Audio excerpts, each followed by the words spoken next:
So hello everyone, my name is Ashton Gleckman with the Global Composers Network. Today I'm grateful to be joined by composer, musician, and conductor Benjamin Wallfisch. Benjamin, thanks so much for taking the time to chat today, and congratulations on the immense success of It and Blade Runner. Oh, thank you. Thanks for having me. All right, so I'd like to start off by talking a bit about your upcoming as a composer, and then move on to a little bit about Blade Runner and It, and a few technical questions from GCN members. Okay. So, first question. So, what was your first experience with music, and how did growing up in a very musical family influence you? I think my first memories with music were hearing Bach played every morning by my dad.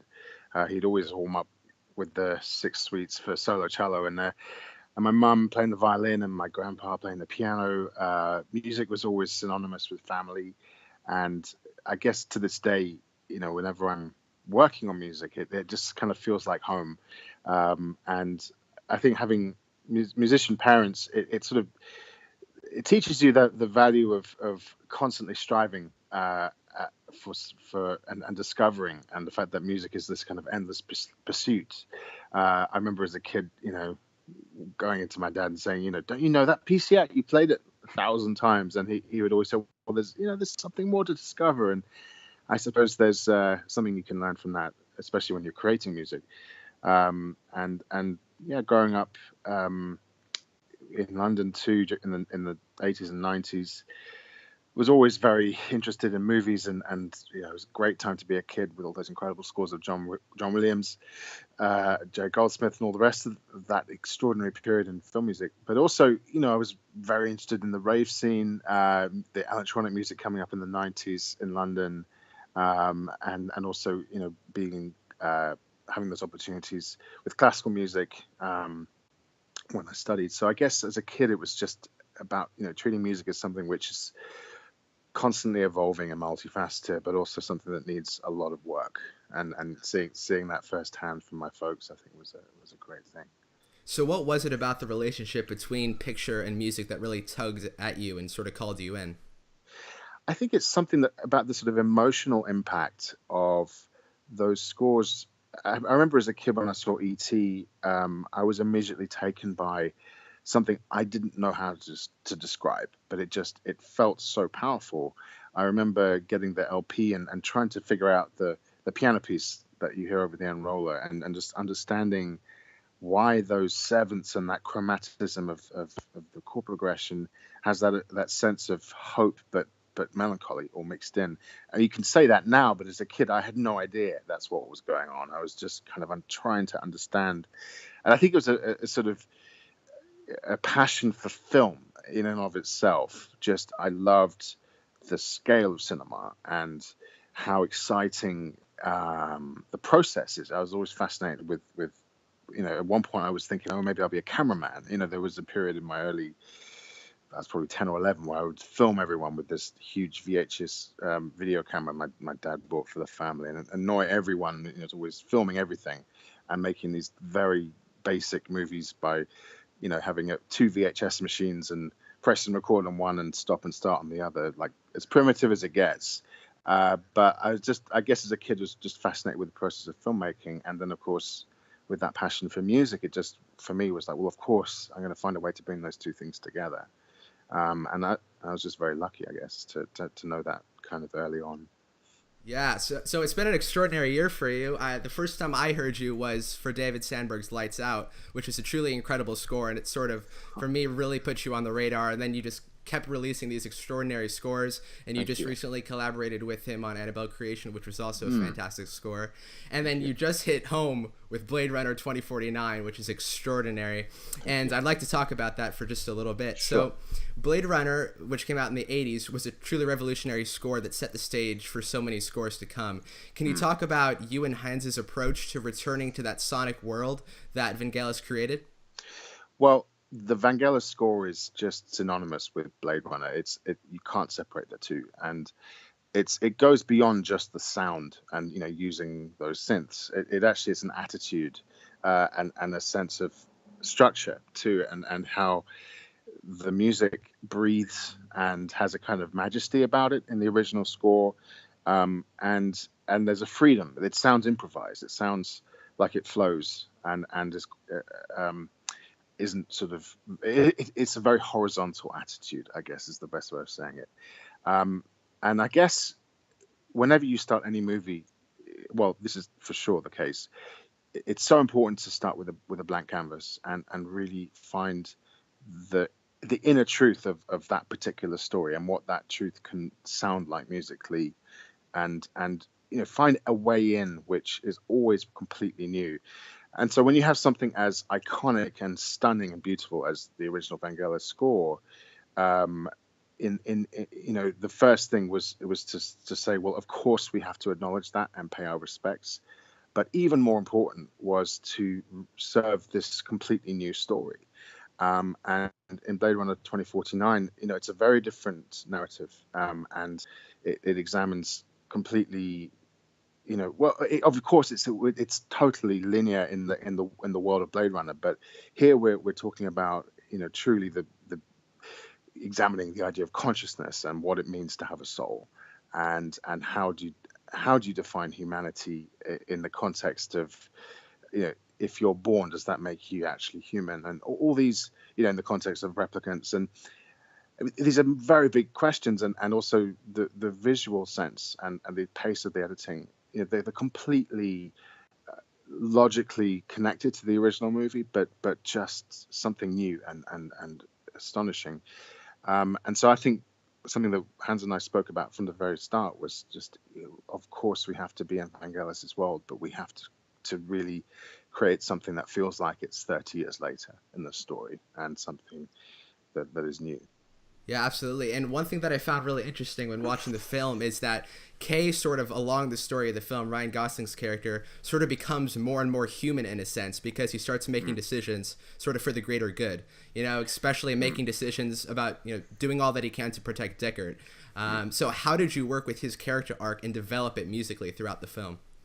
No, you've hit the nail on the head there. And I think the idea of him going through a crisis of identity and questioning everything about his own existence forces him to confront the truth of that idea of what is it, replicants are more human than human. But and in the sense, you're right. Then empathy and finding the great power in allowing another person to reach a true sense of atonement in their own journey, like with Deckard meeting his daughter.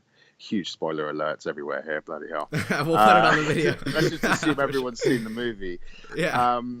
It's something, the character arc there is actually almost, you kind of zoom out and look at the bigger picture of because we created this theme, which we call the horse theme, which you hear at the very beginning. It's just that 4-note tune. It's F sharp, A flat, and there's something kind of interesting there because it's symmetrical. And you can turn it upside down, it still has the same identity. And because it's 4 notes, there was a sort of correlation to the idea of the 4 acids in a DNA chain, which is alluded to a lot in the story.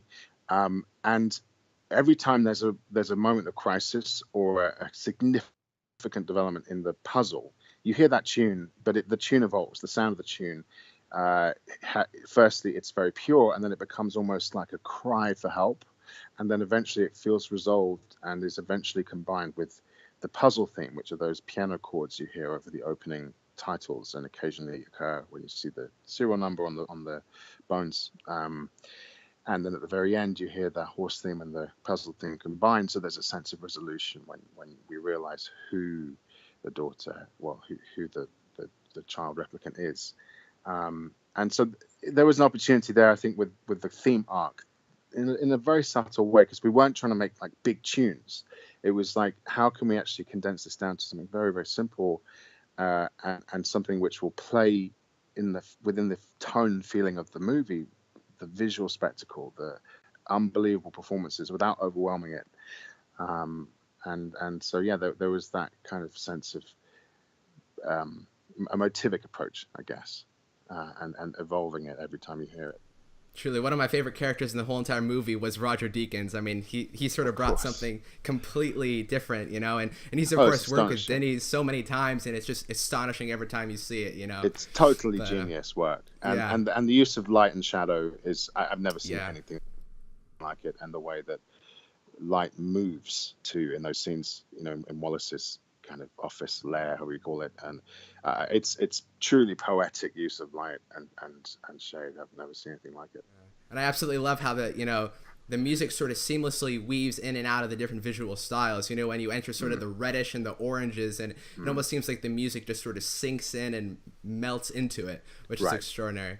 But yeah, so really quickly, can you sort of describe your guys' process? Because I know you guys use both sort of analog and digital synthesis. And of course, you guys worked with the incredible Howard Scarr a little bit as well on this project too. Can you talk about your guys' process with synthesis on Blade Runner? Absolutely. Hans created an astonishing kind of replica of the CS80 in Yuhei's Zebra synthesizer, which was the first thing we started playing with this patch. And what was fascinating was in Zebra, of course, every parameter is available to you, thousands of filters and different ways of creating interaction between the oscillators. So all the things which the CS80 couldn't do was there, but there was a certain kind of powerful impact of just like a character when we brought in the real thing. And as soon as we started using the CS80 for real, there was just like this, we were making a direct connection to the original soundtrack, but not just because of the sound, but because the way the instrument responds when you play it, because it's alive. Every note is, whenever you play it twice, the tuning is slightly strange, slightly different.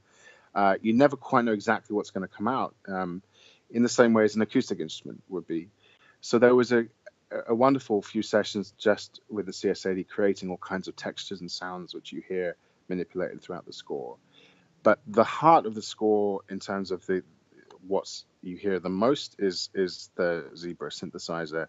There was about 400 patches, which were bespoke to this film, and also the Diva synthesizer was a very important moment for some of the bass lines, like in the Seawall sequence. There's a really angry bass there, which we've made in the Diva. It has just such a sort of vicious sound. And also the Prophet 8, the Dave Smith instruments, was really important for some of the growls. You hear those kind of crazy sort of just filters, which you just have. It's just, you think your ear's going to burn off your head. And also the kind of iconic siren texture, which was a real direct allusion to the original score that was created in a Prophet 8.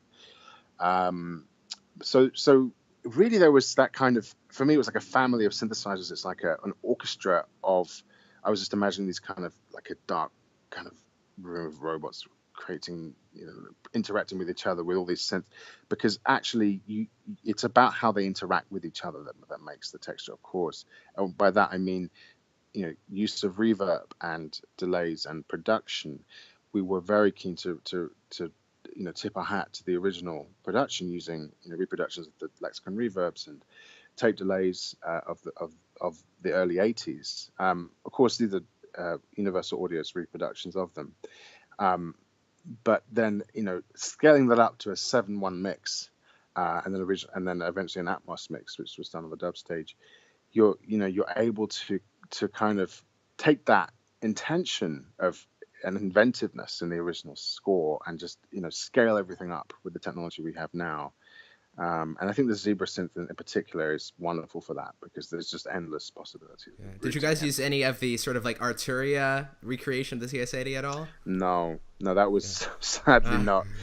Well, because when you have the real thing, it's like it becomes a friend, a slightly cantankerous, grumpy friend. I mean, literally, if you plug the sustain pedal into the wrong port, it will explode. It will catch fire. It's that sort of volatile as a piece of kit, and weighs about 500 pounds. But yeah, it sings and creates that dystopian strangeness, which just is part of that whole world. So yeah, it was, and I should also make a shout out to Alan Myerson, who mastered the score. He brought something really special to the overall mix and the overall sound that really makes it just opened up. It's fantastic. Yeah. Alan is absolutely incredible. He's worked on so many legendary projects too. I mean, he is just the true veteran of film mixing. Truly, no, he's astonishing. Yeah. Yeah, absolutely. All right, so this is a question from Mitch Gardner on the GCN. So his question is, how hectic is a last-minute call for a score such as Blade Runner 2049, notably with the long 2 hour and 40-minute length?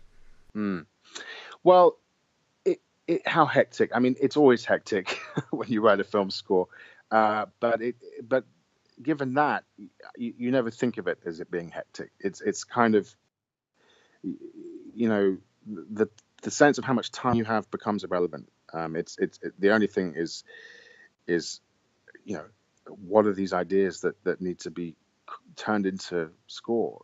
What is our director's vision? And when I say vision, I don't just mean overall, but I mean for each individual moment. That, you know, it can be very small as well.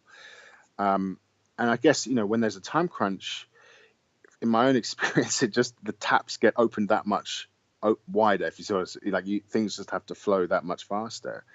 But it's tremendously exciting too.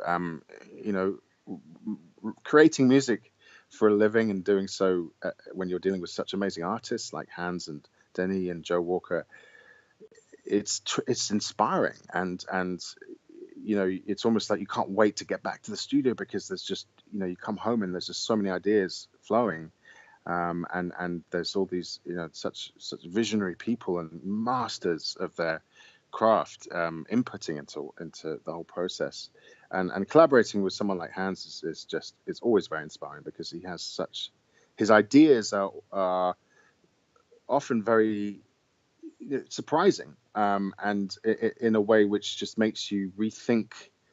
Oh, you know, and sometimes you think that's crazy, but then you try it and it's totally astonishing, like how that will lift a moment. And a good example is the in the movie, the seawall sequence at the end of the film, the huge climax. We all know where we were headed, because you know, the moment where, you know, Joy died, you know, Joy's killed. That was from an early suite, which the filmmakers just placed, and it always stayed like that, and they were very happy with. But previous to that, there was a very dense action cue originally, which, you know, was we thought would be the right way to go. And then when we did it in the context of the whole film, it just didn't work. It just took us out of the film. And it was Hans who said, no, what you need to do is elongate that musical climax, and make it start earlier, and glue the whole scene together. And that was a fantastic moment in the collaboration, where we just, you know, that kind of all of the pieces came together in the whole score when that climax just kind of worked. So, very long answer to a very simple question. Yeah, so of course, after you see the film and you begin sketching and writing suites and stuff, I know Hans does the whole sort of musical diary format. What's your sort of format in sort of having a very reactive musical response to the edit? Well, I like to get into the scoring really soon, like really get into working with scenes. That's always my instinct. And, you know, doing these movies with Hans, like Hidden Figures, and now Blade Runner, you know, his process of creating suites, I've started to really adapt that myself, because it creates a wonderful conversation with the filmmaker, and a place where they can be very experimental too, away from your studio. They can take it to the cutting rooms and try things, which is and actually working with Gore Verbinski for 9 months on Cure for Wellness. Absolutely. When I was literally in his cutting rooms, that I set up my studio in a room next to where he was cutting. That was a process of so much music away from picture, which he would then use almost like temp, and then send back to me with his own cut, and then further adapt it. You know, it's a slower process, but it just means that the filmmaker feels like they're completely, they can touch the music and make it their own, and ultimately, that, you know, you want that synergy of storytelling to be there, and it's a very effective way of achieving it. But, you know, like each movie is different, and for me, you know, it's a balance between that process and then really getting into the actual scoring to picture, and finding that nitty gritty. In terms of like third act, like Cure for Wellness just goes into this insanely unbelievable ball of like fiery awesomeness towards the end, and like the way that the themes, the way that you develop it and then reach sort of this fiery conclusion at the finale, you know, that's a really incredible thing. So what was the process like on that film, sort of developing those themes and of course reaching that eventual crazy ball of fire. Yeah. Well, thank you. I mean, it started with the waltz. Even before they were shooting, I came out with this, I guess, 6-minute piece, which they shot to, and then there was a completely new waltz, which was then written from scratch at the beginning of the process. Probably took about a month just to write this sort of, I guess it was about 12, 13-minute piece. Very elaborate, kind of Tchaikovsky-esque piece of music, which sort of went way crazy. You could never put that in the movie, but it was like a kind of great experience to sort of like see how far we could push that tune and its natural conclusion. And maybe it will see the light of day in a concert suite one day, that version. But it's then was a case of working backwards, actually. They started with the climax of the film in the cut, and that was all I had for about 2 months was Reel 7, and just getting that sequence right. And then at least we knew where we were headed, and then there were all kinds of other thematic needs, like having Hannah's theme, which the opening vocal. What was interesting is that tune works its way into the waltz, but it wasn't the original waltz theme. That was the strange part of that process. So we had to sort of reverse engineer, if you see what I mean. And also, but the first tune was actually the kind of the Volma theme, that strange searching kind of. It's a tune which tries to be beautiful, but it kind of fails. Because it's just a bit harmonically ambiguous the whole time. And that just was one of those processes of finding tunes which worked, but which it's not a sort of motivic theme-led score. It's actually a strange collision of sound design at times and very orchestral darkness and light as well. So the process was honestly with Gore just very intense collaboration every day, almost, where I'd be there in the morning writing, and then, by the way, in the cutting rooms it was not just editorial, it was also VFX, sound. We were all in the same building, so we had lunch every day, and there was that great chance to just exchange ideas and then go away to our own rooms, and Gore would come and visit different rooms, and I remember my sessions with him were just, we were constantly asking questions and making discoveries, and there was no soundproofing, so occasionally I'd be coming up with something crazy, and he'd just come by and put his thumbs up, or come by and shake his head, or there was it was a very and Gore is also sort of like a musician as well. He's sort of a guitarist, and he's incredible. Yeah. Musician. So what's the process like working with a director who's also a musician then? Well, Gore's an astonishing musician, as is David Sandberg and Andy Muschietti. Oh, yeah. I mean, I've been actually very lucky to work with people who are great, who understand composing as well. And I think, and with all of them, and definitely with Gore, he doesn't sort of attempt to communicate like saying this chord should be this chord or that melody should go that way. He talks to you like an actor and directs using a really amazingly inspiring imagery. I mean, when you talk to Gore, it's just amazing the stuff he comes up with, the analogies and just trying to really make you understand. And those conversations really can be quite interesting, because when you've got somewhere, he'll then continue talking and go even somewhere further or somewhere else, and then you find yourself looking again at what you thought you decided on, and endlessly fascinating chats with Gore, and I he's become a really good friend. I just love working with that. I just love working with him as a person, but also with that sense of just and lots of questions and lots of just striving for something more all the time. It pushes you as someone creative, and yeah, it's a lot of fun. Absolutely. So can you talk a little bit about that sort of initial conversation with Andy when he first sort of described his vision for the film? Like, were you already familiar with the novel, and what was the first musical material that you actually wrote for it? Well, I read the book soon after it came out and was terrified and sort of put it away.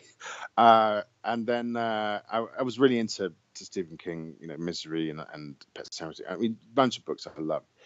And Andy is just one of those filmmakers that instantly makes you feel comfortable. And we kind of geeked out for a long time just about our shared love of John Williams, real passion, and also for the way that film music, let's say the film score for this movie had to really pay respect to that very orchestral, thematic, narrative style of scoring, which those movies call out for. Those incredible Amblin films, which are just for me the bedrock of cinema. It's the stuff I love the most, as a kid and still do. And I think with it, really we approached it like an adventure film from a musical point of view. Of course, it's a horror movie, and there's some terrifying things in it. But most of what's in the film is this astonishing sense of adventure and coming of age, and these kids who feel like outsiders who find strength in each other and in coming together as a group to defeat something terrible. We wanted to imbue the score with a sense of hope, and slight mischief and anarchy. And of course, we also have to be really clear about Pennywise's role in the score. That was an early conversation, was this idea of using a children's play song, Oranges and Lemons, which was Andy's idea to use that. And I was really struck that he even knew it, because it's a British song. And I remember when I heard it as a kid, I was always slightly weirded out by it, because it's the lyrics are weird. And as a kid, well, why are we talking about these bells? And then eventually someone gets his head chopped off. And of course, now you look at it, it's a kind of very dark story of a child execution, basically, sung with a very sing-song, playful, innocent tune. And there is a kind of perfect summary of Pennywise. Someone who attempts to be, sweet and playful and glitches, but it is unimaginably, terrifyingly dark and evil. And so that was something, but it wasn't enough really it wasn't like Pennywise's theme. It was more his kind of, thinking theme, I guess is the way. And then his actual tune came as a result of just one of those moments of, here's an idea, and it just stuck. And it's a little bit strange and innocent, but a bit like in A Cure for Wellness, it can start very small and end up very big when needed. So how did we start? I hope that answers your question. How did we start? Like anything, you just kind of, there's a lot of kind of shared love of. I mean, the movie, when I first saw it, I saw it actually with an audience in a test screening, and it was just one of those. I just fell in love with those characters and the chemistry. So it was really, the first thing was, how do we really bring that to the fore so the audience just feel connected to them. And the thing that I just absolutely love about it is, like, right when those vocals come in at the beginning of the movie, it automatically shuts the whole theater up. Like, nobody's talking. Right. That's the one thing you'll notice, that, like, in horror movies, when you go in, just people continue to talk throughout the whole thing. But I think that the thing that made it so extraordinary is actually the contrast between the horror and the darkness, but then the stuff that us as human beings can sort of relate to, being young and having friends, and that's the extraordinary thing. But it was a very great job. Well, that's little Elodie Barker, who's such a sweet kid, and she just sang. It was like one take, and that's in the movie. Wow. That's enough to do it, man. Well, thank you so much for joining me today. Really appreciated you taking the time. Oh, it's a pleasure. Yeah, absolutely. Thanks for having me. Absolutely. And again, congratulations on all your recent work. And by the way, everyone, thank you. I think that it actually just released a double vinyl from Water Tower Music just recently. That's right. Yeah, it's gorgeous. It just arrived, and I'm like, oh my god, it's beautiful. Yeah, I think they're doing a picture disc too. I hear. I mean, I haven't seen it yet, but they're being incredibly generous. Yeah, but then of course Blade Runner 2049 is now in theaters. So if you haven't seen it, get your butt out there and see it, because it's extraordinary. And again, congrats to you and Hans, and thanks so much, man. Oh, thank you. All the best.